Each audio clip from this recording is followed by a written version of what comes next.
I attended his funeral. I stood there under the gray sky, watching as the casket was lowered into the ground. His name was Harold Jenkins. He was my neighbor for 6 years.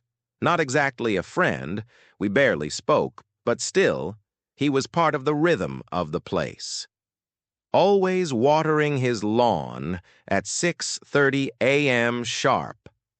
Always wearing that ridiculous fishing hat, even in winter.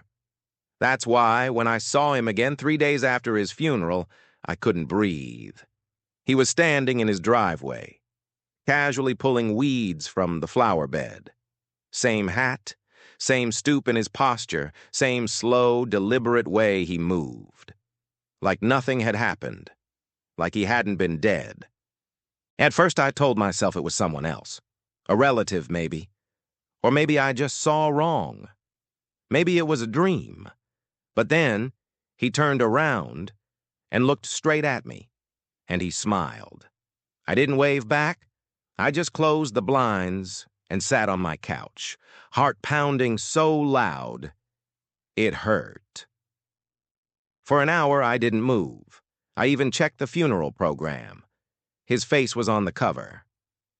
In loving memory of Harold Jenkins, 1943 to 2024. But he was alive. Or something that looked like him was.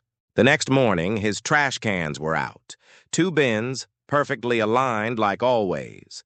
His porch light, the one that used to flicker, was working again. Every detail was the same. Too perfect. Too intentional. I asked around. I didn't want to sound insane, so I kept it vague. The woman across the street said she thought he had passed. But maybe it was someone else.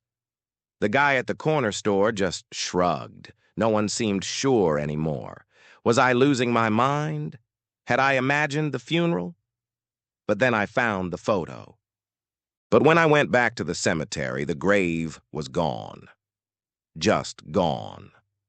That plot of land was freshly reseeded. No sign of disturbance, no stone, nothing. That night I heard knocking on my back door. 3 slow taps. I didn't answer. I started watching him from behind my blinds. He was doing everything exactly the same as before, but there was something off in the rhythm. Like he was acting. Like he had memorized how Harold used to behave, but didn't quite feel it. One night I saw him standing in his living room, lights off, just staring out the window, at my house. I didn't sleep. A week later, I got a letter. No return address. Just a card inside that said, in block letters, "Stop asking questions." I never asked anyone out loud. Not really. So who sent it? That night, I finally got the courage to confront him. I walked across the lawn. My legs felt like lead. But when I got to his door, it was already open. Wide open. The inside of his house was empty. No furniture, no lights, just dust and bare floorboards. He wasn't there. I ran. Back home. Locked every door, every window. An hour later, I looked outside again. There he was. Back on the porch, sitting in his old chair, sipping something from a mug. Like nothing had happened. I never went near him again. I stopped checking the mail. I avoided windows. I even considered moving. But here's the thing. Every now and then, when I'm in the shower or in bed with the lights off, I hear it again. 3 slow knocks from the back door.